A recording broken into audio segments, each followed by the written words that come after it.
Good morning to all my online dear students. पिछली classes में हमने एसिडिक सॉल्यूशन और बेसिक सॉल्यूशन का पीएच डिटर्मिनेशन सीख लिया था, जिसको मैंने पार्ट 1 बोला था एसिडिक सॉल्यूशन का पीएच निकालना। पार्ट 2 में हमने लिया था बेसिक सॉल्यूशन का पीएच निकालना। So today we are going to start with our part 3। और पार्ट 3 में हम लोग क्या देखने वाले हैं कि एसिड और बेस दोनों को अगर एक साथ डाल दिया जाए तो क्या होगा, है ना। अभी तक हमने जो देखा था तो पार्ट 1 में केवल और केवल एसिड को डालते थे हम लोग, ठीक है, और पार्ट 2 में केवल और केवल बेस को डालते थे। मतलब जब आपने एसिड वाली कैटेगरी देखी थी हमने, अगर याद हो आपको, पार्ट 1 की बात करें तो पार्ट फर्स्ट में हमने केवल बात किया था किसके बारे में, एसिडिक सॉल्यूशन के बारे में। पार्ट सेकंड के अंदर हमने बात किया था केवल और केवल बेसिक सॉल्यूशन के बारे में। तो पार्ट 1 की खासियत ये थी कि इसमें केवल और केवल एसिड डाला जाता था, ना। ये हो सकता था कि एक से ज्यादा एसिड डाले जाए। तो इनमें जो हमने कैटेगरी देखी थी, जस्ट एक बार थोड़ा देख ले, हम लोग क्विक रिवाइज कर ले एक नजर में कि क्या क्या देखा है हमने। पढ़ना तो आपको ये पूरा डिटेल में है। एसिडिक सॉल्यूशन का जो सबसे पहला हमने देखा था स्ट्रॉन्ग एसिड का मिक्सचर देखा था, ठीक है। उसके बाद हमने जो उसके अंदर सेकंड देखा था स्ट्रॉन्ग एसिड के बाद मिक्सचर ऑफ स्ट्रॉन्ग एसिड देखा था। सेकंड था हमारा mixture of strong acid. Third number की कैटेगरी की बात करो तो वीक एसिड का देखा था हमने सॉल्यूशन, वीक एसिड का। फोर्थ नंबर की बात करें हम लोग, थर्ड ये था। फोर्थ इसके अंदर हमने देखा था mixture of SA plus WA, weak acid के साथ स्ट्रॉन्ग एसिड को देखा था। फिफ्थ कैटेगरी हमने इसके अंदर देखा था mixture of weak acid, weak acid का मिक्सचर। और लास्ट कैटेगरी हमने देखा था किसके बारे में बेटा, पॉलीप्रोटिक एसिड के बारे में, पॉलीप्रोटिक एसिड। तो ये टोटल हमने 6 केसेस देखे थे एसिडिक में। इनमें कभी भी रिएक्शन नहीं होता है। एसिड में एसिड को अगर मिला भी दिया, मिक्स कर दिया, तो उनमें कभी रिएक्शन होने का कोई चांस नहीं है, क्योंकि जब जब कॉमन आयन मिलेगा, एक अगर आयन आपका कम से कम कॉमन हो जाएगा तो वहां कभी भी केमिकल रिएक्शन नहीं होती है। जैसे अगर NaCl के साथ HCl को मिला भी दिया, है ना, NaCl के साथ आपने HCl को मिला भी दिया, NaCl तो छोड़ो, सॉल्ट हो गया, सॉल्ट को छोड़ता हूं मैं। आप मान लो HCl के साथ आपने CH3CO एसिटिक एसिड को मिला भी दिया, तो आपका H+ क्या है, कॉमन आयन है। तो basically that is the mixture of strong acid with weak acid. तो उनमें कभी भी रिएक्शन होने वाली नहीं है। तो इनमें कभी भी रिएक्शन नहीं हुई थी। बेसिक सॉल्यूशन की भी बात करो तो बेसिक को भी मैंने ऐसे ही क्लासिफाई किया था। तो बेसिक में हमने 5 देखे थे। सबसे पहला हमने किसका देखा था, स्ट्रॉन्ग बेस का सॉल्यूशन हो सकता था, केवल और केवल स्ट्रॉन्ग बेस को डाला जाए। सेकंड पे हमने देखा था कि मिक्सचर ऑफ स्ट्रॉन्ग बेस हो जाए, स्ट्रॉन्ग बेस का मिक्सचर हो जाए। उसके बाद हमने देखा था वीक बेस को डाल दिया जाए। उसके बाद हमने देखा था mixture of strong base plus weak base, इन दोनों को मिक्स कर दिया जाए। ये तो पिछली क्लास में ही हमने देखा है। और लास्ट हमने देखा था मिक्सचर ऑफ वीक बेस। इसके अंदर पॉलीप्रोटिक बेस के बारे में बात हम लोग नहीं करते हैं। तो ये बेसिकली हमने स्टडी किया है। 10 दिन कम से कम गया है इनके ऊपर पढ़ने में हमें, तो मैंने फुल डिटेल में पढ़ा दिया है। कोई भी क्वेश्चन कहीं से भी गलत होने का चांस नहीं है, आप अगर अच्छे से पूरा पढ़े हैं तो। एसिडिक को पूरा टाइम लेके किया है मैंने, बेसिक सॉल्यूशन को हमने 2 दिन में कंप्लीट किया। रीजन ये है क्योंकि वो पूरा का पूरा पैरेलल इसके चल रहा था, है ना, बेसिक सॉल्यूशन भी हमारा। तो आज हम लोग, ये हमारा पार्ट 1 एसिडिक हो गया था, पार्ट 2 बेसिक हो गया था, जिनमें कहीं भी कोई केमिकल रिएक्शन देखने को नहीं मिलती थी, क्योंकि आपस में वो कभी रिएक्ट नहीं करते थे। एसिड आपस में कभी रिएक्ट नहीं करेगा, बेस आपस में कभी रिएक्ट नहीं करेगा। लेकिन आज जो हम लोग पढ़ने जा रहे हैं, अब हम लोग मूव कर रहे हैं किसकी तरफ, पार्ट थर्ड पार्ट में आ जाते हैं। बेसिकली हम लोग पीएच डिटर्मिनेशन पढ़ रहे हैं और 90% चैप्टर जो है वो आपका पीएच के ऊपर ही चलता है। लास्ट का 10% चैप्टर जो है सॉल्युबिलिटी प्रोडक्ट पे आता है। 90% तो हम लोग पूरा का पूरा क्या पढ़ने वाले हैं, पीएच का डिटर्मिनेशन ही पढ़ते हैं।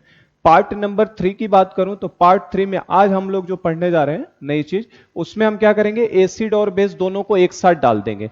अब जब एसिड और बेस दोनों एक साथ जाएंगे तो आपको पता ही है, एसिड और बेस तो एक दूसरे को जानी दुश्मन है ना। तुरंत जाते ही आपस में रिएक्ट करेंगे, और रिएक्ट करके, ये हमें बचपन से 9-10 से पता है कि एसिड बेस रिएक्ट करके क्या बनाते हैं, सॉल्ट और वाटर बनाते हैं।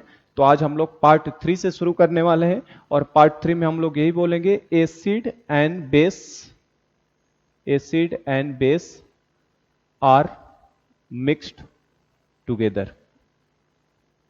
Acid and base are mixed together. हमने एसिड और बेस को अब एक साथ मिक्स किया तो क्या होने वाला है? तो इसमें खूब अच्छा क्वेश्चंस बनने लगते हैं, है ना, पॉसिबिलिटी ज्यादा हो जाती है. इनमें तो सिंपल एक ही तरीके की आयंस होते हैं. जब भी हमें एसिड और बेस, जब भी हमारा एसिड और बेस आपस में रिएक्ट करेगा तो एसिड बेस रिएक्ट करके हमें पता ही है कि क्या बनाने वाला है, सॉल्ट और वाटर. तो एक चीज ध्यान रखिए कि कभी भी अगर एसिड और बेस दोनों को एक साथ दिया है तो ऐसे तरीके के प्रॉब्लम में सबसे पहले हमको रिएक्शन लिखनी होगी.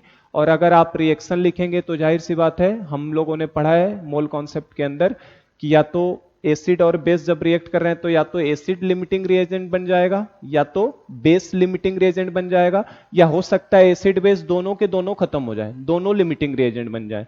तो उनके ऊपर क्या क्या पॉसिबिलिटीज होती हैं उन्हीं सबको हम लोग देखने वाले हैं पार्ट नंबर 3 में.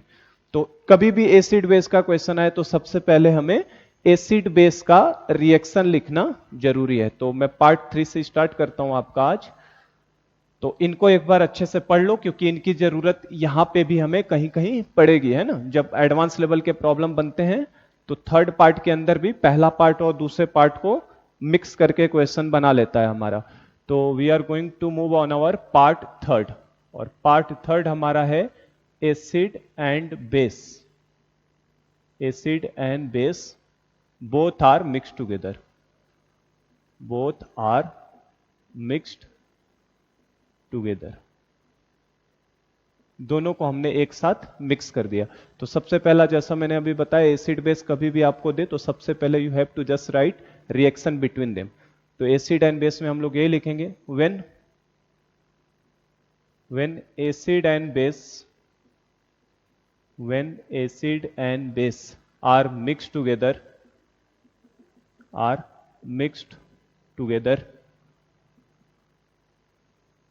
when acid and base are mixed together, always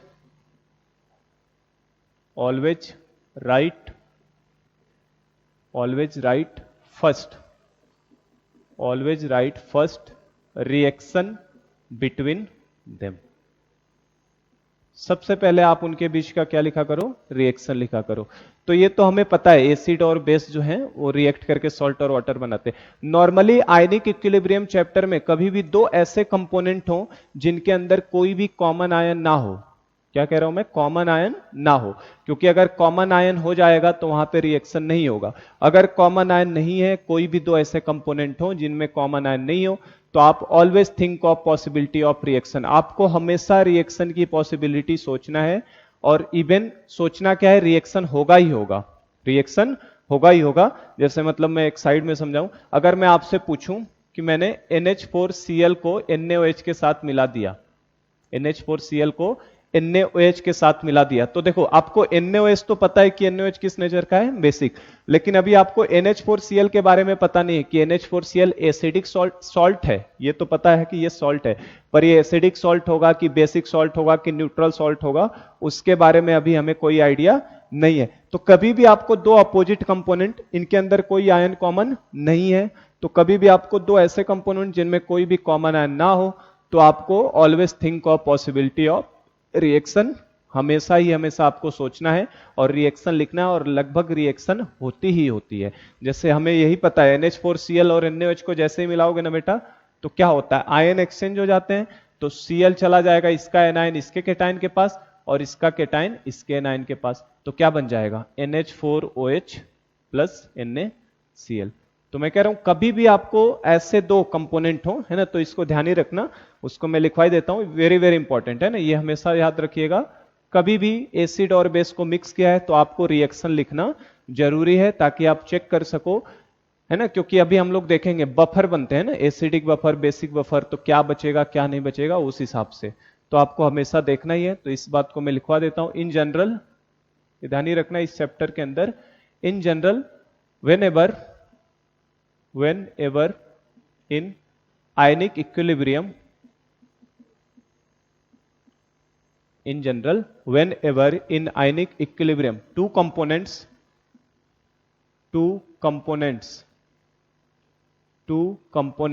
having two components having no common ion between them. Two components having no common ion between them are given. Between them are given. Always think of possibility. Always think of possibility of reaction between them.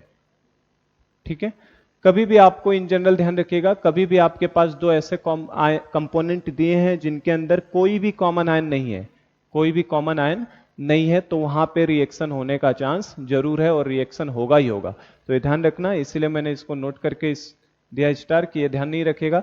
कभी भी आपको दो component दिए हो जिनमें कोई भी common ion नहीं है, then you have to always think of possibility of reaction between them. हमेशा आप रिएक्शन के बारे में सोचिए और इवन रिएक्शन होगा ही होगा। जैसे फॉर एग्जांपल हम लोग ये लिख सकते हैं, अगर मैंने आपको NH4Cl के साथ आपको NaOH को दे दिया, ठीक है ना, तो NH4Cl के साथ NaOH को दे दो, कोई भी कॉमन आयन नहीं है इनके बीच में, तो ये तो दिख रहा है साफ साफ कि बेटा बेस है, लेकिन ये हमें अभी नहीं दिख रहा है बेस है कि एसिड है कि सॉल्ट। सॉल्ट तो है, लेकिन सॉल्ट भी तीन तरीके का हो सकता है, एसिडिक, बेसिक या न्यूट्रल। तो ये कौन सा सॉल्ट है वो हमें पता नहीं है। तो हम लोग क्या, ये तो बेस आइडिया लग रहा है ना, तो ये एसिडिक तरीके का सॉल्ट होता है। बाद में अभी हम लोग देखने ही वाले हैं सॉल्ट हाइड्रोलिसिस में कि ये एसिडिक सॉल्ट होगा कि कौन सा सॉल्ट होगा। तो जैसे ही आप NaOH के साथ इसको रिएक्ट करवाते हैं, रिएक्ट करके तुरंत Na और Cl मिलके क्या बनाते हैं बेटा, NaCl बनता है, और प्लस NH4OH मिलके क्या बना लेता है, NH4OH बना लेता है। और हमारा रूल तो फिक्स ही था, मैंने बताया था। ये देखो NaOH कैसा बेस है, स्ट्रॉन्ग बेस है। कैसा बेस है, स्ट्रॉन्ग बेस। और NH4OH कैसा बेस है बेटा, वीक बेस। और मैंने पहले ही दूसरे लेक्चर में आपको बताया था कि acid base reaction always move from strong to weak direction. तो हमारा स्ट्रॉन्ग बेस से किस डायरेक्शन में रिएक्शन मूव हो रही है, वीक बेस की तरफ। तो स्ट्रॉन्ग से वीक डायरेक्शन में मूव होता ही होता है, तो ये रिएक्शन भी हमारी होती है ना। तो कभी भी आप ध्यान रखिए, एसिड बेस को मिक्स किया जाएगा तो आपको हमेशा सबसे पहले क्या लिखना है बेटा, रिएक्शंस को लिखना है। ठीक है, चलो अगर मान लो सपोज करो इस NaOH को NH4OH से मैं जोड़ देता तो क्या होता, NH4OH, तो NH4OH देता, इसका NaOH, तो इसका OH इसके पास चला जाए या इसका OH इसके पास आ जाए, उससे कोई फर्क पड़ने वाला नहीं है, है ना, क्योंकि दोनों तो सेम आयन है ना। तो कभी भी कॉमन आयन आ जाता है तो वहां पे रिएक्शन नहीं होता। और बेसिकली अगर NaOH को NH4OH के साथ दे देता तो ये प्रॉब्लम किसका बन जाता, mixing of strong base with weak base बन जाता है ना, अगर ये NH4OH होता तो हमें जो पढ़ना है, हमें तो बेसिकली एसिड और बेस से पहले हम लोग चलेंगे, सॉल्ट के बारे में भी आइडिया हम लोग इसी में लेते जाएंगे कि सॉल्ट हाइड्रोलिसिस में हमें जो पता है, एसिड और बेस आपस में रिएक्ट करके क्या बनाते हैं बेटा, सॉल्ट और water.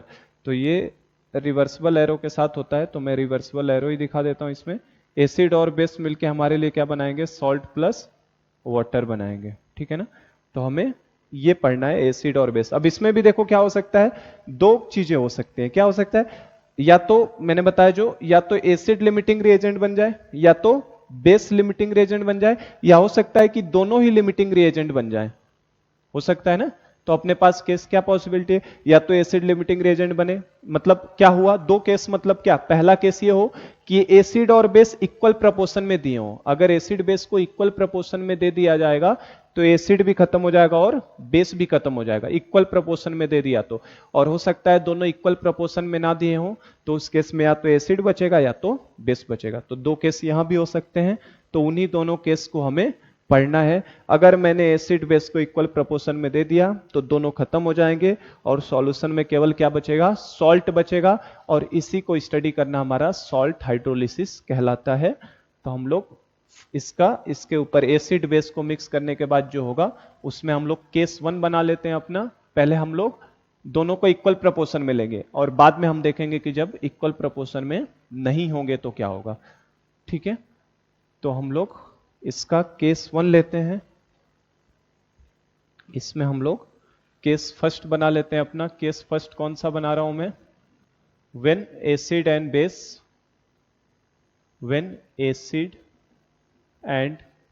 Base are mixed in equal proportion.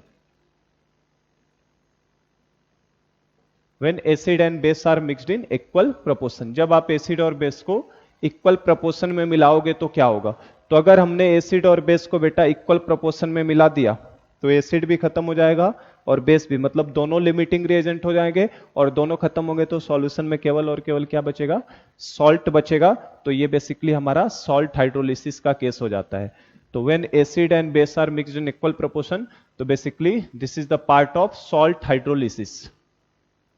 तो ये हमारा जो है, यहां तक आ रहा है, ये हमारा सॉल्ट हाइड्रोलिसिस का पार्ट हो जाता है। अगर एसिड और बेस को इक्वल अमाउंट में मिला दिया जाता है तो basically this is the part of salt hydrolysis. ठीक है ना?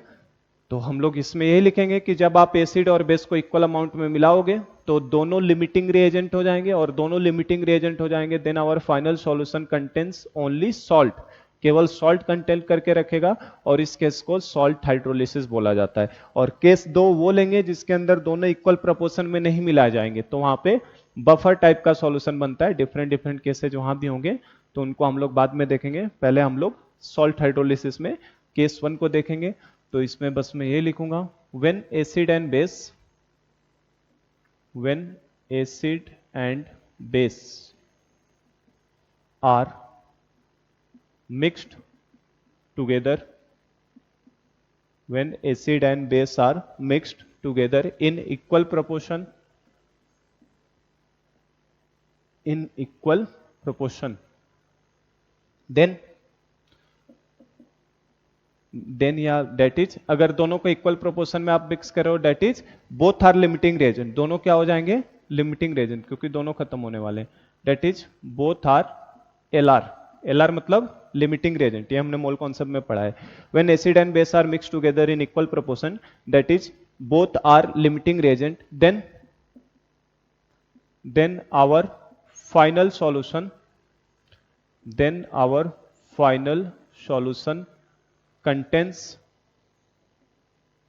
Then our final solution contains क्या केवल बचेगा? सॉल्ट बचेगा। Final solution contains salt only, salt only. So it will be case of, so it will be case of salt hydrolysis, so it will be case of salt hydrolysis, so it will be case of salt hydrolysis। ठीक है बेटा? जब आप acid और base को equal proportion में मिलाओगे तो आपका दोनों लिमिटिंग रेजेंट होंगे, मतलब दोनों पूरी तरह से खत्म हो जाएंगे। और दोनों अगर पूरी तरह से खत्म हो जाते हैं तो this will B case of salt hydrolysis. ये हमारा सॉल्ट हाइड्रोलिसिस का केस हो जाता है। तो अब हमें सॉल्ट हाइड्रोलिसिस ही पढ़ना है पहले कि सॉल्ट हाइड्रोलिसिस क्या होता है, किस तरीके से होता है। तो हम लोग अपना हेडिंग डाल लेते हैं next, salt hydrolysis. Salt hydrolysis. तो अभी हमने बड़ी हेडिंग डाल ली है, सॉल्ट हाइड्रोलिसिस के बारे में पढ़ते हैं कि सॉल्ट हाइड्रोलिसिस क्या है। तो सॉल्ट हाइड्रोलिसिस में क्या होना है, देखो पहले तो रिएक्शन हम लोग लिख लें। सपोज करो ये HA हमारा एसिड है और कोई BOH बेस है, जनरल नोटेशन है ना। तो HA प्लस BOH, एसिड और बेस की रिएक्शन जो होती है बेटा ये रिवर्सिबल होती है, ठीक है ना। तो HA प्लस BOH मिलके आपका क्या बनाएगा? सॉल्ट बनाएगा। कौन सा सॉल्ट? BA। जैसे ऐसे सोच लो, अगर ये कंफ्यूजन लगे तो इसको HCl सोचो, इसको NaOH सोचो, तो क्या बनेगा? सॉल्ट क्या बनेगा? NaCl बनेगा ना। तो बेसिक का केटायनिक पार्ट और एसिड का एनायनिक पार्ट मिलके सॉल्ट कौन सा बना लेगा? BA प्लस साथ में क्या बनता है? वाटर बनेगा। और जैसा कि हमने केस ले लिया है कि हम लोग किस में मिलाने वाले हैं? इक्वल प्रपोर्शन में। तो इक्वल प्रपोर्शन में मिलाने वाले हो तो स्टार्टिंग में अगर इसका C मोलर लिया होगा तो इसका भी कितना लिया होगा? C molar. तो उस समय आपका सॉल्ट और वाटर, वाटर तो खैर रहना ही रहना है, वाटर के बारे में कोई बात नहीं होगी क्योंकि वाटर में तो ये चैप्टर चल ही रहा है। पहले ही दिन मैंने बताया था आयनिक इक्विलिब्रियम पूरा चैप्टर पानी में डूबा हुआ है ना, हर चीज पानी के अंदर चल रही है। HCl आपका गैस के फॉर्म में होता है, जब वो पानी में रहेगा तभी तो एसिड की तरह बिहेव करेगा ना। तो ये पानी में तो है, तो वाटर तो हमेशा एक्सेस में रहना है, वाटर का कोई दिक्कत ही नहीं है, वाटर तो रहेगा ही रहेगा। इक्विलिब्रियम पे क्या होगा? ये दोनों खत्म हो जाएंगे और केवल पूरा का पूरा क्या बन जाएगा? हमारा सॉल्ट बन जाएगा। कौन सा? Ba बन जाएगा और वाटर के बारे में कोई बात नहीं होगी। मतलब हमारा इक्वल प्रोपोर्शन में मिलाया है तो एसिड भी खत्म, बेस भी खत्म, ये भी खत्म, और केवल हमारे पास क्या बचने वाला है, सॉल्ट। और कौन सा सॉल्ट, Ba। हमारे पास केवल और केवल सॉल्यूशन में क्या बचने वाला है, सॉल्ट बचने वाला है, क्योंकि हमने इक्वल प्रोपोर्शन में मिलाया है, मतलब एसिड भी खत्म हो जाएगा और बेस भी खत्म हो जाएगा, और पूरा का पूरा केवल क्या बचेगा, सॉल्ट। ठीक है, अब देखो ये सॉल्ट जो बना है Ba, सॉल्ट कौन सा है, Ba। और सॉल्ट को मैंने पहले ही दिन बताया, all salts are strong electrolyte. ये कैसे होते हैं, स्ट्रॉन्ग इलेक्ट्रोलाइट, मतलब ये 100% डिसोसिएट होंगे। तो Ba 100% डिसोसिएट होके किस में टूटेगा बेटा, B प्लस और A माइनस में। सॉल्ट 100% डिसोसिएट होते हैं, और 100% डिसोसिएट होंगे तो केटायन B प्लस और एनायन A माइनस में टूटेगा। All salts are strong electrolyte. ये पहले लेक्चर में ही मैंने बताया था, स्ट्रॉन्ग इलेक्ट्रोलाइट की कैटेगरी में सारे सॉल्ट्स कैसे होते हैं, स्ट्रॉन्ग इलेक्ट्रोलाइट होते हैं। और मैंने ये भी एक आइडिया दिया था, 4 तरीके के सॉल्ट हमको देखने होते हैं। कौन कौन से, SaSb मतलब स्ट्रॉन्ग एसिड स्ट्रॉन्ग बेस का सॉल्ट। दूसरा हमने देखा था SaWb मतलब स्ट्रॉन्ग एसिड वीक बेस का सॉल्ट। उसके बाद हमने देखा था WaSb मतलब वीक एसिड स्ट्रॉन्ग बेस का सॉल्ट। और लास्ट हमने देखा था WaWb वीक एसिड और वीक बेस का सॉल्ट।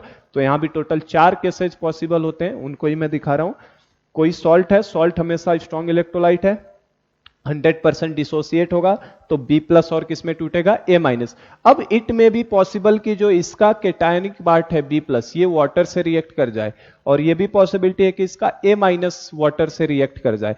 तो अगर B प्लस, इसका B प्लस हमारा वाटर से रिएक्ट कर जाए H2O के साथ, तो अगर B प्लस वाटर से रिएक्ट करेगा तो बेटा क्या होगा बताओ, B प्लस अगर वाटर से रिएक्ट करता है तो ये कैसा है, B प्लस हमारा केटायन है, तो केटायन क्या लेगा वाटर से, एनायनिक पार्ट लेगा, और वाटर का एनायनिक पार्ट क्या होता है, OH।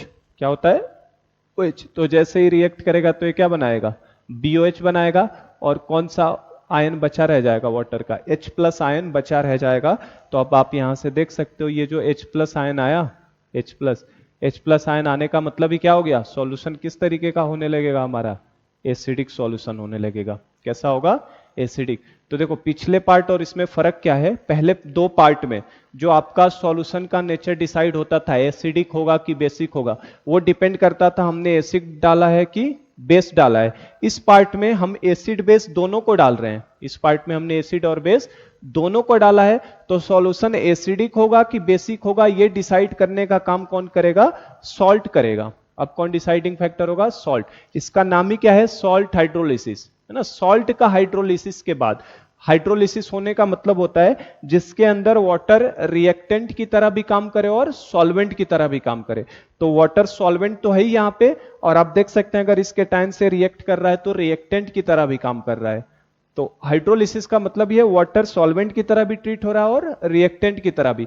तो इस सॉल्ट का समझना ध्यान से, पहले पार्ट में क्या था, एसिड में एसिड की वजह से H प्लस आता था, बेस में बेस की वजह से OH माइनस आता था। अब यहां पे एसिड बेस दोनों एक साथ आ चुके हैं, और वो भी इक्वल प्रोपोर्शन में, मतलब ना इसमें एसिड बचा ना ही इसमें बेस बचा, क्योंकि दोनों क्या हो चुके हैं, लिमिटिंग रिएजेंट, दोनों पूरी तरह से क्या हो गए, खत्म हो गए। एक बार फील हो जाएगा ना क्या करना है, तो फिर तो आसान लगने लगेगा, वही फील दिला रहा हूं मैं।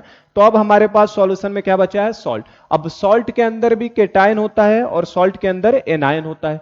तो अगर सॉल्ट का केटायन वाटर से रिएक्ट कर जाएगा, सॉल्ट का केटायन अगर वाटर से, ये मैं कह नहीं रहा हूं कि ये रिएक्शन होगी ही होगी, हो सकता है रिएक्शन हो ही ना, समझ रहे हैं क्या, अगर रिएक्शन नहीं होगी तो फिर तो एसिडिक बना ही नहीं पाएगा ना वो।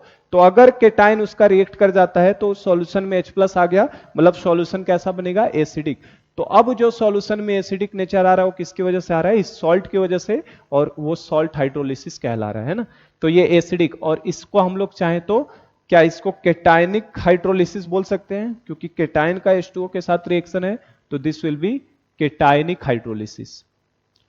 तो अगर याद हो तो मैंने एक रफ आइडिया पहले भी दिया था आपको, जब मैंने K और Kb पढ़ाया था, है ना, K और Kb पढ़ाया था, याद है, K एंड Kb जब हमने हेडिंग डाल के पढ़ा था, तो उस समय मैंने केटायन केटायन के केस में भी लिखा था, है ना।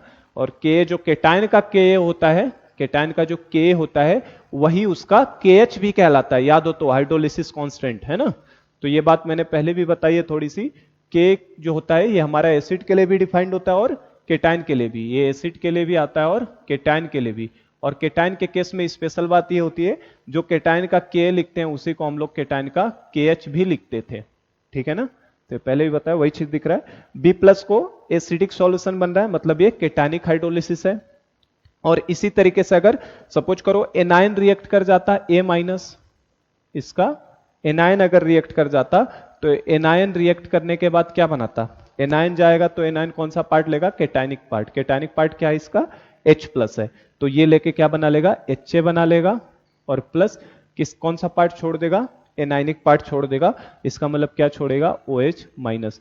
तो अब आप देखो अगर एनायन ने वाटर से रिएक्ट किया तो सॉल्यूशन के अंदर कौन सी चीज दिख रही है, OH माइनस दिख रहा है। और OH माइनस दिखने का मतलब ही हो गया ये किस नेचर का हो जाएगा, बेसिक।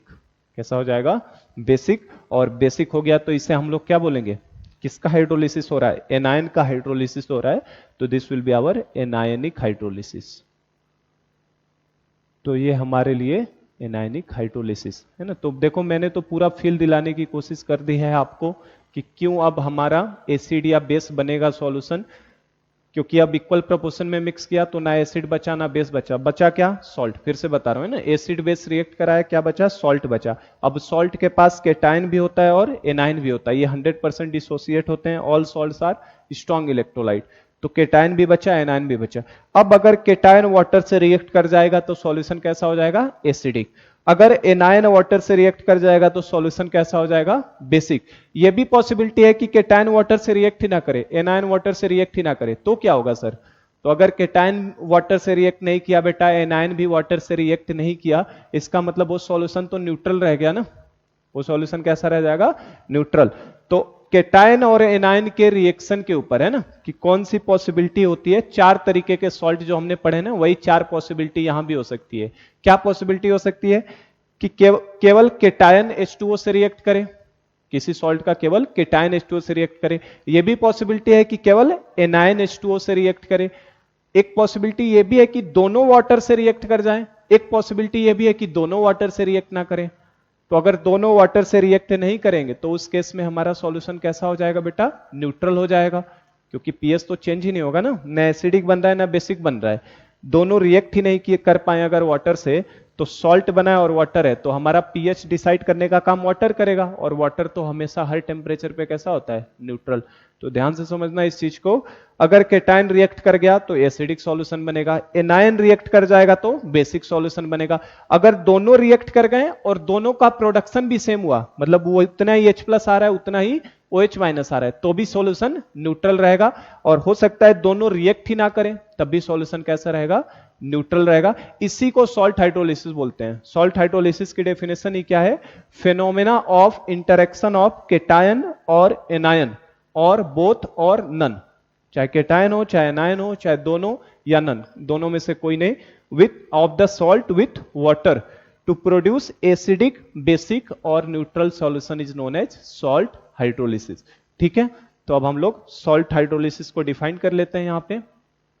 तो सॉल्ट हाइड्रोलिसिस की डेफिनेशन क्या हो जाएगी हमारे लिए बेटा, फिनोमेना ऑफ, अब यहां मुझे लिखना पड़ता है, क्लास में होते हैं हम लोग तो मैं बस बोलता आप लिखते जाते हैं, अब मुझे डेफिनेशंस भी लिखनी पड़ती है। तो सॉल्ट हाइड्रोलिसिस का डेफिनेशन हम लोग क्या बोलेंगे बेटा, फिनोमेना ऑफ, सॉल्ट हाइड्रोलिसिस को मैं SH लिख रहा हूं, देखो SH, सॉल्ट हाइड्रोलिसिस की डेफिनेशन। इसी के नीचे हम लोग लिखेंगे phenomena of interaction, phenomena of interaction of cation और एनायन और बोथ, केटायन और एनायन और बोथ और नन, कोई भी नहीं है ना, या तो केटायन या तो एनायन या दोनों या कोई भी नहीं। Phenomena of interaction of cation और एनायन और बोथ और none of the salt, of the salt with water, with water to produce acidic oblique basic oblique neutral phenomena of interaction of cation or anion or both or none of the salt with water to produce acidic, basic or neutral solution is called salt hydrolysis. It's called salt hydrolysis. तो I hope कि अब आपको salt hydrolysis का definition clear हो गया कि salt hydrolysis की definition क्या है। Phenomena of interaction of cation और एनायन और बोथ और नन, चाहे केटायन का इंटरेक्शन चाहे एनायन का इंटरेक्शन, चाहे दोनों इंटरेक्ट कर जाएं या हो सकता है दोनों में से कोई इंटरेक्ट ना करे। अच्छा, दोनों इंटरेक्ट ना करे का मतलब क्या है सर? दोनों इंटरेक्ट ही ना करे, ये भी इंटरेक्ट ना करे, ये भी इंटरेक्ट ना करे। हो सकता है कि इंटरेक्ट करने का मतलब यह है कि ये रिएक्शन, इंटरेक्ट ना करने का मतलब क्या हुआ, ये रिएक्शन जाए ही ना आगे की तरफ। ऐसा भी तो केटायन हो सकता है, ऐसा केटायन हो सकता है जिसको वाटर हाइड्रोलाइज्ड ना कर पाए, ऐसा केटायन हो जिसको वाटर हाइड्रोलाइज्ड ना कर पाए। तो अगर वो हाइड्रोलाइज्ड नहीं कर पाएगा तो ये रिएक्शन आगे जाएगी ही नहीं। और हमें पता है कि रिएक्शन हमेशा किधर से जाते हैं? स्ट्रॉन्ग से वीक डायरेक्शन में, स्ट्रॉन्ग से वीक डायरेक्शन में। तो अगर ये मान लो वीक है, मान लो आपको बताने के लिए मैं बता रहा हूं, अगर क्लोराइड आयन है Cl माइनस, कौन सा है? Cl माइनस, तो Cl माइनस हाइड्रोलाइज्ड होकर क्या बनेगा? HCl। और HCl तो एक स्ट्रॉन्ग एसिड है ना बेटा, HCl क्या है? Strong acid. और स्ट्रॉन्ग, अगर HCl स्ट्रॉन्ग एसिड है तो Cl माइनस उसका कॉन्जुगेट बेस है जो काफी क्या होगा? वीक। इसका मतलब हम लोग वीक डायरेक्शन से स्ट्रॉन्ग डायरेक्शन में जा रहे हैं, जो कि पॉसिबल ही नहीं है। तो Cl माइनस का क्या हाइड्रोलिसिस हो सकता था? नहीं हो सकता। तो जितने भी हमारे, वो सब अभी आएगा पार्ट, बस मैं आइडिया दे रहा हूं एक, अभी हम लोग डिटेल में ही देखने वाले हैं एक एक case. Strong acid strong base का मिक्सचर है ना, स्ट्रॉन्ग एसिड का वीक बेस का मिक्सचर, सबको देखने वाले हैं सॉल्ट बनाते हुए। उनमें इक्वल प्रोपोर्शन में हम लोग लिए हैं, मतलब दोनों खत्म ही होने वाले हैं। और जो भी पीएच सॉल्यूशन का बनने वाला है वो केवल और केवल किसकी वजह से बनने वाला है? इस सॉल्ट की वजह से आने वाला है। ये सॉल्ट या तो एसिडिक सॉल्यूशन प्रोड्यूस कर सकता है, या तो बेसिक सॉल्यूशन कर सकता है, या हो सकता है सॉल्ट हाइड्रोलाइज्ड ही ना हो। सॉल्ट हाइड्रोलाइज्ड नहीं होगा मतलब सॉल्यूशन कैसा रहेगा? न्यूट्रल हो जाएगा। ठीक है। या हो सकता है दोनों हाइड्रोलाइज्ड हो और दोनों का एक्सटेंट सेम हो। हाइड्रोलाइज्ड होने का एक्सटेंट क्या हो? सेम। जितना H प्लस प्रोड्यूस करे केटायन उतना ही OH माइनस एनायन प्रोड्यूस कर दे, तब तो सॉल्यूशन क्या रहने वाला है? न्यूट्रल हो जाएगा। ठीक है ना। तो वही सब पॉसिबिलिटी, हमें 4 तरीके का जो सॉल्ट का आइडिया दिया है ना मैंने, वो 4 इन्हीं के ऊपर हो सकता है। या तो केटायन रिएक्ट करेगा, या तो एनायन रिएक्ट करेगा, या केटायन एनायन दोनों रिएक्ट करेंगे, या दोनों में से कोई रिएक्ट नहीं करेगा। तो 4 तरीके के सॉल्ट होते हैं, SaSb, SaWb, SWaSb और WaWb, है ना। तो हमने 4 तरीके के जो देखे थे उनको हम लोग यहाँ कैटेगरी वाइज एक एक करेंगे। तो सॉल्ट हाइड्रोलिसिस का डेफिनेशन क्लियर हुआ, क्या मीनिंग है। और पीएच किस वजह से अब आएगा? एसिड और बेस की वजह से पीएच नहीं आएगा। अब पीएच किसकी वजह से आएगा? काफी मैं ज्यादा ही बोल रहा हूँ एक ही चीज को, बस मेरा मतलब ये है कि आपको आइडिया मिल जाए, फील हो जाए कि क्या होने वाला है। एसिड बेस से अब पीएच डिसाइड नहीं हो रहा है, अब पीएच डिसाइड हो रहा है इसके सॉल्ट की वजह से। और इसी सॉल्ट के हाइड्रोलाइजेशन की वजह से, कि सॉल्ट हाइड्रोलाइज्ड हो रहा है तो पीएच क्या होगा? एसिडिक, बेसिक या न्यूट्रल। उसी फेनोमेना को सॉल्ट हाइड्रोलिसिस बोलते हैं। किस तरीके से वो आपस में इंटरेक्ट करते हैं। तो सॉल्ट हाइड्रोलिसिस का डेफिनेशन मैंने तो अपने तरफ से काफी जोर देके क्लियर करवा दिया है, क्या मीनिंग है, क्या हम देखने वाले हैं इसके अंदर। ठीक है। तो अब हम लोग एक एक केस उठाना शुरू करते हैं। सॉल्ट हाइड्रोलिसिस में एक एक 4 केस हमें पढ़ना है ना। 4 केस कौन कौन से? एक बार स्ट्रॉन्ग एसिड को स्ट्रॉन्ग बेस के साथ मिक्स कराऊंगा। सेकंड, स्ट्रॉन्ग एसिड को वीक बेस के साथ मिक्स कराऊंगा। लिख भी दूं मैं, ऐसे सुन सुन के नहीं आएगा।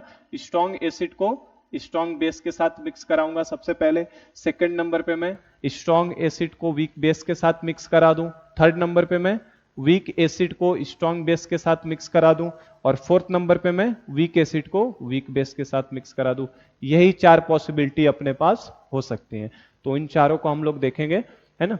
तो पहले हम लोग स्ट्रॉन्ग एसिड को स्ट्रॉन्ग बेस के साथ वाला देखते हैं। ठीक है। तो हम लोग इसके अंदर भी हम लोग कह सकते हैं कि हम लोग फर्स्ट देखने जा रहे हैं। जो फर्स्ट कौन सी चीज देखने जा रहे हैं हम लोग? मिक्सचर ऑफ, हमें एसिड और बेस को मिक्स करना है ना, तो हम लोग देखने जा रहे हैं mixture of strong acid with strong base, strong acid with strong base. और मैंने ये आपको आइडिया दे दिया है कि हम दोनों अभी मिक्स कर रहे हैं और दोनों इक्वल अमाउंट में कर रहे हैं। हम लोगों ने ले लिया था ना, केस फर्स्ट चल रहा है अपना, केस फर्स्ट में हमने क्या लिया है? इक्वल अमाउंट में मिक्स कर रहे हैं। तो स्ट्रॉन्ग एसिड और स्ट्रॉन्ग बेस को हम लोग मिक्स करा रहे हैं। तो थोड़ा सा इसमें हम लोग पीएच डिटर्मिनेशन पहले देखेंगे, क्योंकि पीएच के क्वेश्चंस डायरेक्ट इनके ऊपर किस तरीके से आते हैं उसको भी हम लोग यहाँ पे थोड़ा देख लेते हैं। तो देखो एसिड और बेस को मिक्स करा रहे हैं। अगर सपोज करो हमने स्ट्रॉन्ग एसिड जो है, स्ट्रॉन्ग एसिड का अगर सपोज करो आप मान लो कि आपको मोलरिटी M1 दिया है और उसका वॉल्यूम कितना दिया है, V1 दिया है, ठीक है। तो स्ट्रॉन्ग एसिड का काम किसको प्रोड्यूस करना होता है बेटा, H प्लस आयन को, ठीक है। और सपोज करो स्ट्रॉन्ग बेस है Sb और उसका मोलरिटी M2 दिया और वॉल्यूम कितना दिया है, V2 दिया है, और इसके द्वारा क्या प्रोड्यूस किया जाएगा, OH माइनस, ठीक है ना। स्ट्रॉन्ग एसिड का काम M1 V1 दिया है, मोलरिटी और वॉल्यूम, स्ट्रॉन्ग बेस का M2 V2 दिया है और उसके द्वारा जो प्रोड्यूस होता है क्या होता है, OH माइनस। तो हम लोग क्या करेंगे, हम लोग यहाँ पे निकालेंगे, जो मैं आइडिया दे रहा हूँ इस आइडिया से आप क्वेश्चंस को करिएगा। स्ट्रॉन्ग एसिड और स्ट्रॉन्ग बेस का सवाल कभी भी गलत नहीं होगा। बाद में हम लोग इन पे आएंगे, पहले हम लोग आज स्ट्रॉन्ग एसिड और स्ट्रॉन्ग बेस को डील करते हैं। स्ट्रॉन्ग एसिड M1 B1 दिया है, उसका मोलरिटी और वॉल्यूम, तो आप H प्लस का सोर्स होगा, तो मिली मोल्स ऑफ आप क्या निकाल लो, milli moles of H plus. Milli moles क्यों लिख रहा हूं मैं, क्योंकि वॉल्यूम जनरली किस में रहता है, ml में, लीटर में तो नहीं आता ना। एक बाल्टी HCl उठा लिया, एक बाल्टी NaOH उठा लिया, मिला दिया, बाल्टी बाल्टी तो होता नहीं है ना, भरी भरी नहीं ऐसे टंकियां 500-500 लीटर की, एक बाल्टी डुबाई एसिड निकाला, ऐसा तो नहीं करते, ml में आता है, छोटे छोटे बीकर में, है ना। तो इसीलिए मिली मोल्स में ले रहा हूं, M मोल्स मतलब मिली मोल्स ले रहा हूं। तो मिली मोल्स कितना हो जाएगा बताओ बेटा, मिली मोल्स कैसे निकालोगे, M1 इंटू V1, ठीक है ना। मोल्स इज इक्वल टू क्या होता है, मोलरिटी इंटू वॉल्यूम ना। तो मिली मोल्स ऑफ H प्लस कितना हो जाएगा, M1 इंटू V1, और इसी तरीके से आप निकाल लिया करो मिली मोल्स ऑफ OH माइनस, तो किसके बराबर हो जाएगा, M2 इंटू V2, ठीक है। M1 इंटू V1 और मिली मोल्स ऑफ OH माइनस कितना हो जाएगा, M2 इंटू V2। तो जैसे ही आपने निकाला तो ये हो सकता है कि इसको मान लो हमने A नंबर दे दिया और इसको मान लो मैंने B नंबर से डिनोट कर दिया। हमारे लिए जो स्ट्रॉन्ग एसिड का मिली मोल्स ऑफ H प्लस है उसको A से डिनोट कर दिया और स्ट्रॉन्ग बेस के लिए मिली मोल्स ऑफ OH माइनस को मैंने B से डिनोट कर दिया। तो आप दो नंबर जब कैलकुलेट करेंगे A और B, तो यहाँ पे कितनी पॉसिबिलिटी है, दो नंबर को कंपेयर करने पे तीन पॉसिबिलिटी, या तो A B से बड़ा हो जाए, या A B से छोटा हो जाए, है ना, या A और B दोनों बराबर हो जाए। तो हम लोग यहाँ पे तीन केस बना लेते हैं। केस नंबर फर्स्ट की बात करूं, हो सकता है कि A हमारा B से बड़ा हो जाए, पहला केस ये पॉसिबल है। केस सेकंड ले लेता हूं मैं। केस सेकंड की पॉसिबिलिटी ये है कि हमारा A जो है वो B से छोटा हो जाए, ठीक है ना। जैसे ही आप H प्लस कैलकुलेट करोगे OH माइनस, आपको स्ट्रॉन्ग एसिड दिया है, स्ट्रॉन्ग बेस दिया है, आपने H प्लस कैलकुलेट किया, आपने OH माइनस कैलकुलेट किया, तो केस वन हो सकता है कि A B से बड़ा हो जाए, केस सेकंड हो सकता है A B से छोटा हो जाए, और केस नंबर थर्ड आपका ये भी पॉसिबल है कि A और B आपस में क्या हो जाए, बराबर, ठीक है। A और B आपस में क्या हो जाए, बराबर, ठीक है, चल रहा है। तो देखो, तो केस वन की बात करो, अगर A B से बड़ा हो जाए, अगर A B से बड़ा हो गया तो इसका मीनिंग क्या है बेटा, A B से बड़ा होने का मतलब क्या है, H प्लस जो है वो ज्यादा प्रोड्यूस हुए हैं किससे, OH माइनस से। तो H प्लस अगर OH माइनस से ज्यादा प्रोड्यूस हुए हैं, तो जितना OH माइनस प्रोड्यूस हुआ होगा उसको तो H प्लस ने न्यूट्रलाइज कर लिया होगा, एसिड ने बेस को क्या कर दिया होगा, न्यूट्रलाइज। तो फाइनली बचा क्या होगा, H प्लस बच गया होगा ना। एसिड और बेस को आप मिक्स करा रहे हैं, H प्लस की वैल्यू ज्यादा है अगर OH माइनस से, तो जितना OH माइनस होगा वो तो न्यूट्रलाइज हो गया, तो बचेगा क्या, H प्लस बचेगा। और अगर सॉल्यूशन में H प्लस बच गया तो उस तरीके का सॉल्यूशन का नेचर कैसा दिखाई देगा हमको, एसिडिक नेचर का हो जाएगा, ठीक है। और एसिडिक नेचर का हो गया तो मुझसे अगर कंसंट्रेशन ऑफ H प्लस पूछा जाए तो कंसंट्रेशन ऑफ H प्लस कैसे निकालूंगा बेटा मैं, कंसंट्रेशन ऑफ H प्लस को कैसे निकाला जाएगा, अगर एसिडिक नेचर हो गया तो how will you calculate the concentration of H plus. तो क्या करोगे, देखो A बड़ा है B से, तो A का B, A के अंदर जितना B रहा होगा उतना तो कंज्यूम कर लिया होगा, समझ रहे हो। देखो ये मान लो, ये सपोज करो ये 10 आया, 10 आया और ये वैल्यू कितनी है 5, तो 5 तो उसका खत्म हो जाएगा न्यूट्रलाइज करने के चक्कर में ना, 10 और 5 छोड़ो, इसको 10 ले लो, इसको 2 ले लो, तो जो बेस का 2 आएगा वो तो पूरा का पूरा न्यूट्रलाइज हो जाएगा। तो आखिर एसिड का कितना बचेगा, 10 में से 2 न्यूट्रलाइज करने में गया तो बचा कितना, 8। तो हम लोग कैसे निकालेंगे, बचा हुआ मोल्स, तो बचा हुआ मोल्स हो जाएगा A माइनस बी, एसिड का जो बचा हुआ मोल्स हो जाएगा वो कितना हो जाएगा, A माइनस बी, और हमें कंसंट्रेशन चाहिए तो मोल्स अपॉन क्या होता है, वॉल्यूम, तो V1 प्लस V2, क्योंकि वॉल्यूम को जोड़ना कभी भी ना भूलें, क्योंकि वॉल्यूम तो ऐड होगा ना जैसे मिक्स करेंगे। तो ये हमारा H प्लस का फॉर्मूला हो जाएगा। अगर A B से बड़ा हो गया तो सॉल्यूशन का नेचर कैसा, एसिडिक, और एसिडिक सॉल्यूशन अगर नेचर में हो गया तो H प्लस कैसे निकालोगे? ए मोल में से बी मोल तो कंज्यूम होने में चले गए, ए मोल में से बी को तो कंज्यूम, इसको न्यूट्रलाइज करने में खत्म हो गया, तो बचा कितना? A minus B upon V one plus B two. और अगर H प्लस एक बार निकल गया बेटा तो OH माइनस कैसे निकालते हैं हम लोग? तो OH माइनस का तरीका वही रहेगा अपना KW तो मैंने बता दिया हमेशा 25 लिए लेंगे हम लोग, तो 10⁻⁻14 divided by concentration of H plus हो जाएगा। ठीक है, तो अब आपको मैं अगर ये पूछ लूं कि सोर्स ऑफ H प्लस क्या है, अगर मैंने मान लो यहाँ पे सोर्स पूछा कि H प्लस का सोर्स क्या है, तो H प्लस किसकी वजह से आया है बेटा? इस एसिड की वजह से, स्ट्रॉन्ग एसिड है। सोर्स ऑफ H प्लस क्या है हमारे लिए? Strong acid. और अगर मान लो मैं पूछूं source of OH minus ion क्या है? सोर्स ऑफ OH माइनस, तो क्या strong base source of OH minus है क्या? यहाँ पे सोचो जरा सा, क्या strong base source of OH minus हो सकता है? स्ट्रॉन्ग बेस का तो जितना OH माइनस आया था उसको पूरा एसिड खा गया है ना, जानी दुश्मन है, खत्म कर दिया, उसके जितना भी OH माइनस प्रोड्यूस हुआ वो अमाउंट तो उसने खत्म कर दिया। तो OH माइनस का सोर्स कौन है? स्ट्रॉन्ग बेस नहीं है, स्ट्रॉन्ग बेस मत बोल देना, यहाँ पे OH माइनस का सोर्स कौन हो जाएगा? वाटर हो जाएगा, कि वाटर में तो रिएक्शन होनी होनी है ना, एसिड प्लस बेस तो हमेशा वाटर में, तो सोर्स ऑफ OH माइनस कौन होगा? वाटर, ना कि स्ट्रॉन्ग बेस, क्योंकि वो पूरी तरह से क्या हो चुका है? कंज्यूम हो चुका है। तो ये हो गया एक तरीका। ठीक, अब देखो केस सेकंड, देखो क्या हो सकता था, अगर ए बी से छोटा हो जाए, ए बी से छोटा होने का मतलब क्या हो जाए? ए बी से छोटा हो गया मतलब अब H प्लस कम है, OH माइनस ज्यादा है, तो अब उल्टा OH माइनस H प्लस को खत्म कर देगा, तो सॉल्यूशन में क्या बचा रहेगा? OH माइनस, और OH माइनस अगर बचा है तो सॉल्यूशन किस नेचर का होगा बेटा? बेसिक नेचर का। सॉल्यूशन किस नेचर का हो जाएगा हमारे लिए? बेसिक नेचर का हो जाएगा। ठीक है, और अगर आपका सॉल्यूशन बेसिक नेचर का हो गया तो अब कंसंट्रेशन ऑफ क्या निकालेंगे हम लोग? OH minus. बेसिक क्यों बचा समझे ना, क्योंकि H प्लस तो पूरा OH माइनस ने न्यूट्रलाइज करके खत्म कर दिया ना, तो हमारे पास बचा क्या? बी ज्यादा है ए से, मतलब OH माइनस बचा है, OH माइनस। अब निकालोगे कैसे OH माइनस? तो B में से A मोल तो खत्म हो जाएगा कंज्यूम करने में, तो बचेगा कितना OH माइनस का? B minus A। तो ये हमारा बचा रह गया कितना? B माइनस A मोल्स बच जाएंगे, और मोल्स अपॉन क्या होता है कंसंट्रेशन का मतलब? मोल्स अपॉन वॉल्यूम, तो वॉल्यूम तो दोनों को जोड़ के हो जाएगा ना।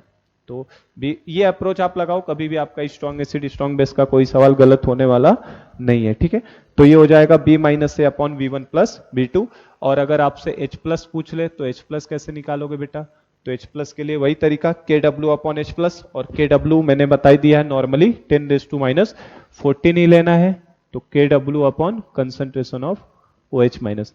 और यहां भी अगर मान लो मुझसे पूछ ले कि सोर्स बताइए कि OH माइनस का सोर्स क्या है, तो OH माइनस किसकी वजह से बचा हुआ है? स्ट्रॉन्ग बेस हो गया इसका सोर्स, स्ट्रॉन्ग बेस। और यहां पे अगर मान लो मुझसे पूछ ले कि सोर्स बताओ H प्लस का सोर्स क्या है, तो क्या स्ट्रॉन्ग एसिड है क्या H प्लस का सोर्स?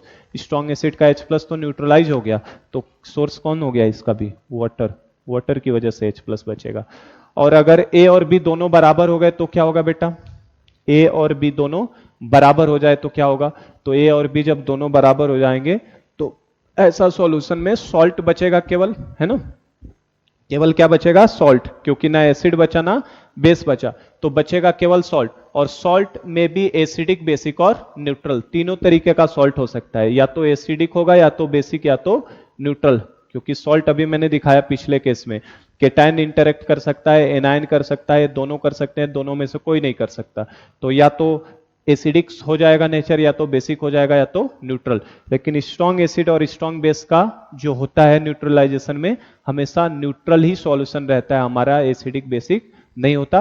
क्यों न्यूट्रल रहता है वो पार्ट हमारा कल की क्लास में आएगा, जब हम लोग सॉल्ट हाइड्रोलिसिस इसका स्टार्ट करेंगे। अभी हम लोग सॉल्ट हाइड्रोलिसिस नहीं लिए, तो यहां जस्ट मैं इसका बता रहा हूं, जब ये दोनों मिलाएंगे तो ये सॉल्यूशन हमारे लिए तीनों केस हो सकता था। मैं तीनों लिखूंगा यहां पे, नहीं तो आप याद करने लगोगे कि पहला एसिड, दूसरा बेसिक, तीसरा न्यूट्रल, ऐसा नहीं है। ये एसिडिक भी हो सकता है, ये बेसिक भी हो सकता है, और ये हमारे लिए न्यूट्रल भी हो सकता है।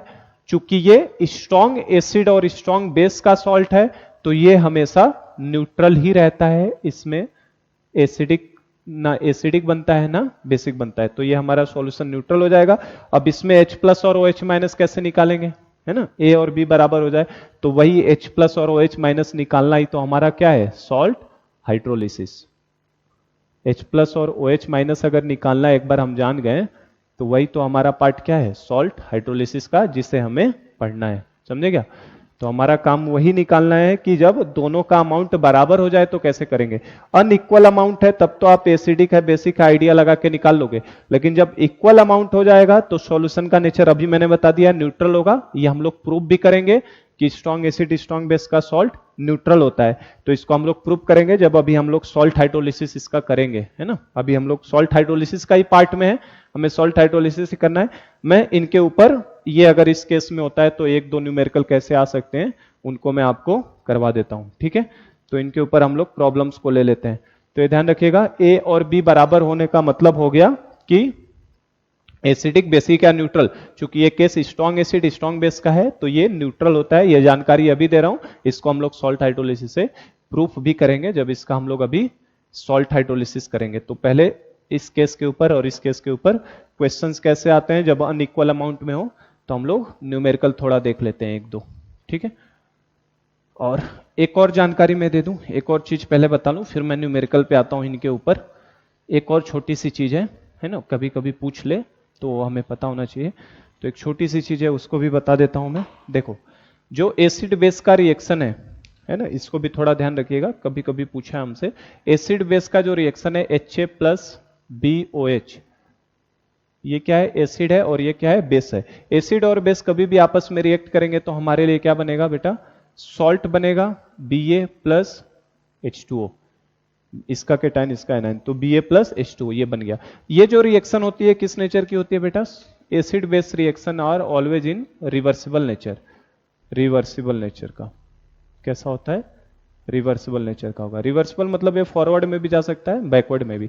अगर किसी ने मुझसे पूछा कि इसके फॉरवर्ड डायरेक्शन में आपको क्या समझ में आता है, अगर आप इसके फॉरवर्ड डायरेक्शन को देखोगे, फॉरवर्ड डायरेक्शन में, तो फॉरवर्ड डायरेक्शन में आपका एसिड और बेस रिएक्ट करके सॉल्ट और वाटर बना रहे हैं, तो फॉरवर्ड डायरेक्शन को बोला जाता है acid base neutralization. Forward direction को क्या बोलते हैं हम लोग, एसिड बेस न्यूट्रलाइजेशन बोलते हैं। फॉरवर्ड में अगर जाओगे तो एसिड बेस न्यूट्रलाइजेशन, जिसको मैं ABN लिख देता हूं, ABN, ठीक है, एसिड बेस न्यूट्रलाइजेशन। और अगर पीछे से देखोगे, बैकवर्ड डायरेक्शन से देखो, अगर उल्टे डायरेक्शन से देखो जरा पीछे की तरफ से, तो बैकवर्ड डायरेक्शन में क्या हो रहा है, बैकवर्ड में, तो बैकवर्ड में सॉल्ट वाटर से रिएक्ट करके एसिड और बेस प्रोड्यूस कर रहा है। तो अभी जो हम केटाइन और एनाइन का हाइड्रोलिसिस करा रहे थे, केटाइन एनाइन का, मतलब सॉल्ट जब वाटर से रिएक्ट करेगा तो बैकवर्ड डायरेक्शन में क्या कहलाएगा, सॉल्ट हाइड्रोलिसिस कहलाएगा। तो बैकवर्ड डायरेक्शन में क्या हमारे लिए, सॉल्ट हाइड्रोलिसिस, SH। समझे क्या बात को। तो अगर मैं ये पूछूं कि फॉरवर्ड डायरेक्शन में जाने का एक्सटेंट ज्यादा होता है कि बैकवर्ड डायरेक्शन में आने का एक्सटेंट ज्यादा होता है, तो ऑलमोस्ट आपको पता होगा acid base neutralization almost completion पे जाता है ना। तो फॉरवर्ड डायरेक्शन के अगर एक्सटेंट की बात करो, एक्सटेंट कि फॉरवर्ड डायरेक्शन के एक्सटेंट क्या होगा, तो फॉरवर्ड डायरेक्शन का एक्सटेंट मोर होता है, काफी ज्यादा, है ना, ऑलमोस्ट कंप्लीशन पे जाता है, तो फॉरवर्ड में एक्सटेंट मोर होगा। और अगर बैकवर्ड डायरेक्शन के एक्सटेंट की बात करो तो बैकवर्ड में एक्सटेंट क्या होता है, काफी लेस होता है। मतलब ये रिएक्शन ऑलमोस्ट सामने की तरफ जाना चाहती है, पीछे आना नहीं चाहती है। तो एसिड बेस न्यूट्रलाइजेशन एक्सटेंट मोर। और अगर सॉल्ट हाइड्रोलिसिस की बात करो, है ना, हम लोग अभी कैलकुलेट करेंगे क्या एक इक्विलिब्रियम रिएक्शन का इक्विलिब्रियम कांस्टेंट होगा। तो जो फॉरवर्ड डायरेक्शन में होता है, देखो जो फॉरवर्ड डायरेक्शन में इक्विलिब्रियम कांस्टेंट होता है, फॉरवर्ड डायरेक्शन का जो फॉरवर्ड का इक्विलिब्रियम कांस्टेंट है उसको हम लोग KABN लिख रहे हैं। KABN मतलब क्या, equilibrium constant of acid base neutralization forward direction में। और जो बैकवर्ड डायरेक्शन की बात करो, अगर बैकवर्ड डायरेक्शन, तो बैकवर्ड डायरेक्शन के इक्विलिब्रियम कांस्टेंट को मैं KH लिख रहा हूं, KH मतलब हाइड्रोलिसिस कांस्टेंट, ये मैंने बताया था आपको ना, KH। तो बैकवर्ड डायरेक्शन में सॉल्ट हाइड्रोलिसिस हो रहा है तो उसको KH, और फॉरवर्ड डायरेक्शन में जो जा रहा है उसको KBN। किसकी वैल्यू ज्यादा होगी बेटा, अगर रिएक्शन को मैं बोल रहा हूं फॉरवर्ड में जाने का एक्सटेंट ज्यादा है तो KABN की वैल्यू काफी ज्यादा होगी। और चूंकि बैकवर्ड डायरेक्शन में इक्विलिब्रियम कांस्टेंट को हम लोग KH बोल रहे हैं, उसका एक्सटेंट काफी क्या है, कम है। और मैंने आपको बताया अगर कोई रिएक्शन को रिवर्स कर दिया जाए, किसी इक्विलिब्रियम, मान लो कोई फॉरवर्ड डायरेक्शन में इक्विलिब्रियम कांस्टेंट K है, तो अगर उसको रिवर्स कर दोगे तो उसका इक्विलिब्रियम कांस्टेंट उसका इनवर्स हो जाता है, मतलब k का कितना हो जाता है 1/k। ये हमने पढ़ा है ना इक्विलिब्रियम में, अगर a गिव्स b है और इसका इक्विलिब्रियम कांस्टेंट k है तो b गिव्स a का इक्विलिब्रियम कांस्टेंट कितना हो जाता है 1/k, रिवर्स हो जाता है उसका। अगर रिएक्शन को उल्टा करते हैं तो अगर मैं पूछूं KABN acid base neutralization constant और KH मतलब हाइड्रोलिसिस कांस्टेंट में क्या रिलेशन होगा, तो आप इन दोनों में क्या रिलेशन देख सकते हैं कि KABN जो होगा will be equal to 1/KH। तो ये भी ध्यान रखना। हम लोग क्वेश्चन में क्या करते हैं बेटा, क्वेश्चन में कभी कभी हमसे एसिड बेस न्यूट्रलाइजेशन कांस्टेंट पूछ लेता है, तो हम लोग जो अभी सॉल्ट हाइड्रोलिसिस पढ़ने वाले हैं यही पढ़ने वाले हैं ना। सॉल्ट हाइड्रोलिसिस में जनरली हम लोग KH निकालते हैं, KH मतलब हाइड्रोलिसिस कांस्टेंट को निकालेंगे। और मैंने अभी बताया कि बैकवर्ड में इसका एक्सटेंट क्या है, काफी कम है ना, तो इस KH की वैल्यू काफी छोटी आएगी। हम लोग करेंगे अभी न्यूमेरिकल वगैरह सॉल्ट हाइड्रोलिसिस में, तो इस KH की वैल्यू क्या आएगी, काफी छोटी आएगी, क्योंकि इसका बैकवर्ड डायरेक्शन में एक्सटेंट क्या है, काफी कम है। तो ये KH की वैल्यू बहुत छोटी आएगी हमारे लिए, और KH अगर छोटा आएगा तो KBN क्या आएगा, काफी लार्ज। और हमें पता है अगर इक्विलिब्रियम कांस्टेंट की वैल्यू बड़ी होती है तो रिएक्शन फॉरवर्ड में जाती है, और छोटी होती है तो फॉरवर्ड में जाने का एक्सटेंट उतना ही कम होता है। तो ये भी हम लोग ध्यान रखिएगा। अगर कभी आपसे KBN पूछ लिया, मेरा यही बताने का पॉइंट था यहाँ पे कि हमसे कभी कभी KBN पूछ लेता है एसिड बेस न्यूट्रलाइजेशन, तो हम लोग ये कैलकुलेट नहीं करते हैं। हम लोग क्या कैलकुलेट करते हैं, हाइड्रोलिसिस कांस्टेंट। इस टॉपिक में सॉल्ट हाइड्रोलिसिस में जैसे acid dissociation constant Ka calculate करते थे, बेस का Kb होता था, इसी तरीके से सॉल्ट हाइड्रोलिसिस का जो कांस्टेंट होता है वो क्या होता है, KH। और KH गिवन नहीं होता, KH हमें कैलकुलेट करना पड़ता है। K और Kb तो गिवन था ना, KH हमें कैलकुलेट करना पड़ता है, और ये वैल्यू हम कैलकुलेट करेंगे, काफी छोटी आती है, ठीक है। तो ये मुझे बताना था। और जस्ट एक और पॉइंट इसके रिस्पेक्ट में बताऊं अगर, तो देखो जो एसिड बेस न्यूट्रलाइजेशन होता है, एसिड बेस न्यूट्रलाइजेशन रिएक्शन जो होती है, एसिड बेस का न्यूट्रलाइजेशन, तो एसिड बेस फॉरवर्ड डायरेक्शन में जाता है, और एसिड बेस का न्यूट्रलाइज करोगे आप, एसिड और बेस को कभी भी निकालना तो वहां से हीट निकलती है। एसिड और बेस को मिक्स करने पे क्या निकलता है, हीट निकल रहा है। हम लोग थर्मोकेमिस्ट्री में भी पढ़ेंगे कि जो न्यूट्रलाइजेशन रिएक्शंस होती हैं वो एक्जोथर्मिक नेचर की होती हैं। तो एसिड बेस न्यूट्रलाइजेशन जो होगा ये हमारा एक्जोथर्मिक नेचर का होता है। ये कैसी होती है, एक्जोथर्मिक। एक्जोथर्मिक होने का मतलब इसका डेल्टा एच कैसा रहेगा बेटा, निगेटिव। तो हमारा एसिड बेस न्यूट्रलाइजेशन एक्जोथर्मिक होता है। तो अगर हमसे पूछ ले कि सॉल्ट हाइड्रोलिसिस कैसा होता है आपका, अगर हमसे पूछ ले कि सॉल्ट हाइड्रोलिसिस कैसा होगा, तो देखो सामने की तरफ एसिड बेस न्यूट्रलाइजेशन एक्जोथर्मिक है, तो अगर रिएक्शन को पीछे से देखोगे बैकवर्ड डायरेक्शन से, तो हमें पता ही है अगर सपोज करो ए से बी का डेल्टा एच हमारे पास अगर पॉजिटिव होता, इसका डेल्टा एच पॉजिटिव या निगेटिव ले लेता हूं मैं, उस पर निगेटिव समझा रहा हूं। ये अगर डेल्टा एच इस रिएक्शन का निगेटिव है, तो इस रिएक्शन को जैसे ही आप उल्टा करते हैं तो उल्टा करते इस रिएक्शन का डेल्टा एच क्या हो जाता है, पॉजिटिव। तो ये तो हमें पता ही है ना बात, K और 1/K। और ये अगर सामने की फॉरवर्ड में निगेटिव है, फॉरवर्ड में अगर एक्सोथर्मिक है तो बैकवर्ड में वो एंडोथर्मिक हो जाता है ना, उल्टा करते ही साइन भी चेंज हो जाता है। तो अगर acid base neutralization forward direction में हमारा एक्सोथर्मिक है, तो सॉल्ट हाइड्रोलिसिस बैकवर्ड डायरेक्शन में कैसा हो जाएगा हमारे लिए, एंडोथर्मिक हो जाता है। तो ध्यान रखना कि अगर कभी ये पूछ ले कि सॉल्ट हाइड्रोलिसिस रिएक्शन कैसी होती है, तो एंडोथर्मिक होगी। और एंडोथर्मिक होने का मतलब क्या हो गया, इसका डेल्टा एच कैसा रहेगा, पॉजिटिव। और वैसे मैं वो बताऊं तो मीनिंग ही बता दूं, लिसिस, लिसिस का मतलब होता है तोड़ना। लिसिस मतलब क्या होता है, तोड़ना। सॉल्ट हाइड्रोलिसिस का मतलब है सॉल्ट को तोड़ना है, हाइड्रो मतलब वाटर से, है ना। तो वाटर से जब टूटेगा तभी तो वाटर रिएक्ट करेगा केटायन और एनायन के साथ। तो सॉल्ट हाइड्रो, और तोड़ना है किसी चीज को तो बेटा ये मार्कर रखे रखे तो टूटेगा नहीं, इसके ऊपर कुछ फोर्स लगाऊंगा, कुछ मारूंगा, थोड़ा चलाऊंगा तब टूटेगा। तो तोड़ने का मतलब ये होता है हमें एनर्जी देनी पड़ती है, और एनर्जी देने का मतलब वो एंडोथर्मिक। हम अपने तरफ से एनर्जी नहीं देते, वो एनर्जी खुद वाटर, जैसे हमने नमक को उठा के पानी में डाल दिया तो थोड़ा चलाने के बाद नहीं नमक घुलता है ना, अपने आप घुल जाता है, क्योंकि हमने पढ़ा है कॉन्सेप्ट लैटिस एनर्जी और हाइड्रेशन एनर्जी का। वो खुद एनर्जी प्रोड्यूस होती है और खुद उसके अंदर तोड़ देती है। अगर हाइड्रेशन एनर्जी लैटिस एनर्जी से ज्यादा है तो उस लैटिस को तोड़ेगा और उसको पूरा का घोल देगा, डिसॉल्व कर लेगा उसके अंदर। तो सॉल्ट हाइड्रोलिसिस एंडोथर्मिक नेचर का होता है, डेल्टा एच क्या होता है, पॉजिटिव। ये जानकारी एक देनी थी मुझे, है ना, ये मैं इसीलिए बताया अभी मैंने। और हम लोग KH कैलकुलेट करेंगे और एसिड बेस न्यूट्रलाइजेशन पूछेगा तो उसका क्या हो जाएगा, रिवर्स हो जाएगा। अब हम लोग थोड़ा न्यूमेरिकल देख लेते हैं उसके ऊपर, जो अभी हमने देखा है कि एसिड और बेस को अगर हमने मिक्स किया है, स्ट्रॉन्ग एसिड और स्ट्रॉन्ग बेस को, ऑलमोस्ट मुझे लग रहा है 54 मिनट्स हो चुका है। तो न्यूमेरिकल हम लोग आज की क्लास में लें या कल की क्लास में कर लें? ठीक है, न्यूमेरिकल एक ले ही लेते हैं, है ना, थोड़ा टाइम जाएगा। एक न्यूमेरिकल ले लेते हैं हम लोग, एक ले लेते हैं और एक आप बाद में ट्राई करिएगा। एक न्यूमेरिकल मैं करवा देता हूं आपको और एक होमवर्क के फॉर्म में दे देता हूं। देखो, तो हम लोग न्यूमेरिकल एक ले लेते हैं इसके ऊपर, जो अभी हमने देखा स्ट्रॉन्ग एसिड और स्ट्रॉन्ग बेस के मिक्सर पे। सॉल्ट हाइड्रोलिसिस तो हम लोग कल ही शुरू कर पाएंगे, स्ट्रॉन्ग एसिड स्ट्रॉन्ग बेस का न्यूमेरिकल जरूर कर लेते हैं। क्वेश्चन आपसे दे रहा है 200 ml of 0.1 molar HCl solution is mixed with 300 ml of 0.1 molar NaOH solution. ठीक है, हमसे बोल रहा है calculate pH of resulting mixture, calculate pH of resulting mixture. Resulting mixture का pH निकालिए। तो इसको आप एक ट्राई दे सकते हो, कैसे करोगे बताओ? आप एक ट्राई कर सकते हैं एक बार।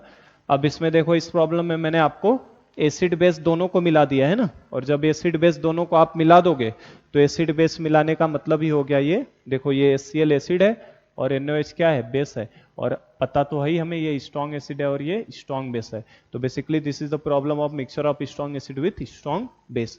तो pH निकालना है रिजल्टिंग मिक्सचर का। क्या करें बेटा हम लोग, जो मैंने आइडिया दिया है सिर्फ उसी से चलो। आप HCl ले लो पहले। HCl किसको प्रोड्यूस कर, HCl के बारे में बात करें अगर इसका, तो इसका मोलरिटी देखो कितना दिया है, M1 0.1 दिया है हमें, और इसका वॉल्यूम अगर लिख लो तो तुरंत कितना दिया है, 200 ml। ठीक है बेटा, तो ये किसको देने का काम करेगा, H प्लस को देने का काम करेगा, और H प्लस अगर देने का काम करेगा तो इससे हम लोग क्या निकाल ले, A निकाल लेते हैं, और A इज इक्वल टू क्या अभी मैंने बताया, नंबर मानना है M1 इंटू V1। तो जैसे ही आप ये कैलकुलेट करते हैं तो M1 की जगह 0.1 इंटू 200, तो 0.1 इंटू 200 करेंगे तो ये कितना आएगा, 20 आ जाएगा। ठीक है, इसी तरीके से देखो बेस जो है, बेस क्या है हमारे पास, NaOH है। हर strong acid strong base, strong acid और स्ट्रॉन्ग बेस में रिएक्शन लिखने की जरूरत नहीं है, स्ट्रॉन्ग एसिड और स्ट्रॉन्ग बेस में मत लिखना, बाकी केसेज में लिखेंगे। स्ट्रॉन्ग एसिड स्ट्रॉन्ग बेस में रिएक्शन लिखने की जरूरत नहीं है, जो अप्रोच मैंने बताया उसी से सॉल्व हो जाते हैं। तो इसमें अगर बात करो तो इसमें देखो M2 कितना है दिया हुआ मैंने, 0.1 मोलर ही दिया है, और वॉल्यूम मैंने कितना दिया है NaOH का, 300 ml दिया है। ठीक है, तो यहां से आपको ये किसका सोर्स है बेटा, OH माइनस का, और OH माइनस का सोर्स है तो यहां से क्या निकाल लो, B निकाल लो। एसिड के लिए A निकालो और बेस का क्या निकालो करो, B। अभी जो पीछे समझाया था मैंने, तो बेस का B निकालोगे तो B किसके बराबर, M2 इंटू V2, तो 0.1 इंटू वॉल्यूम कितना, 300, तो ये कितना हो जाएगा बेटा आपका 30। तो मुझे बताओ सॉल्यूशन में क्या रहेगा, एसिडिक होगा कि बेसिक होगा? अगर नेचर में पूछ लूं तो आप देख रहे हैं यहां से कि B की जो वैल्यू है it is more than A है। B की वैल्यू क्या है, A से ज्यादा है, इसका मतलब इसके 30 मिलीमोल्स हैं और एसिड के 20 मिलीमोल्स हैं। तो HCl का 20 मिलीमोल, NaOH का 30 मिलीमोल्स, तो लिमिटिंग रेजेंट क्या हो गया, एसिड, क्योंकि उसका 20 मिलीमोल्स खत्म हो जाएगा।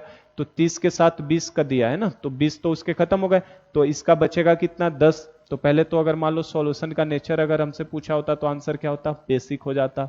ठीक है, और हमें अब चूंकि B A से बड़ा है, तो B A से बड़ा है बेटा, तो इसका मतलब सॉल्यूशन किस नेचर का है, बेसिक।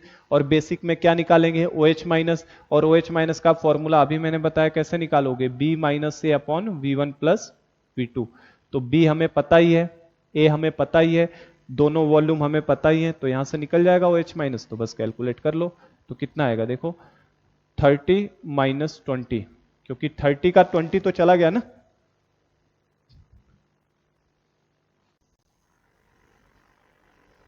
क्योंकि 30 का 20 चला गया न्यूट्रलाइज होने में, 30 का 20 चला गया न्यूट्रलाइज होने में, तो 30 का 20 अगर न्यूट्रलाइज हो गया तो बचेगा कितना, 30 minus 20 divided by V1 plus V2। तो V1 कितना बेटा, 200, V2 कितना, 300। तो ये जैसे ही करोगे तो कितना हो जाएगा, 10/500। ठीक है, और 10/500 को अगर सिंप्लीफाई करें तो ये कैंसिल आउट कर लें या कैंसिल आउट मत करो इसे, है ना, इसे 10 और 500 ही रहने दो। तो 10/5 कर लो, तो 10/5 करोगे तो कितना हो जाएगा 2 इंटू इसको 10⁻² कर लो, ठीक है ना। समझे क्या किया मैंने, 20 मोल तो उसका चला गया ना, इसका 20 मोल बेस का क्या चला गया न्यूट्रलाइज करने में, तो बचेगा कितना 10 ही बचेगा। और नीचे वॉल्यूम तो टोटल जोड़ना है, तो कितना हो जाएगा 5×2 = 10 और ये 2 इंटू 10⁻²। तो अगर OH माइनस इतना है तो बेटा POH कितना हो जाएगा, तो POH की वैल्यू हो जाएगी हमारे लिए, POH कैसे निकालते हैं क्या बताया मैंने, 10 के ऊपर जो निगेटिव पावर होता है उसको आगे लिख लिया करो, तो कितना हो जाएगा 10 का निगेटिव 2 और माइनस जो नंबर होता है उस पर लॉग लगा दिया करो, ये बताया ना तरीका। तो 2 माइनस लॉग 2 कितना आ जाएगा 2 माइनस 0.30, तो ये आ जाएगा 1.7, कितना आ जाएगा 1.7। तो हमारा क्वेश्चन क्या पूछा है पीएच निकालो, तो पीएच कितना हो जाएगा 14 माइनस 1.7, तो आंसर विल भी कितना हो जाएगा बेटा 11.3 होगा ना।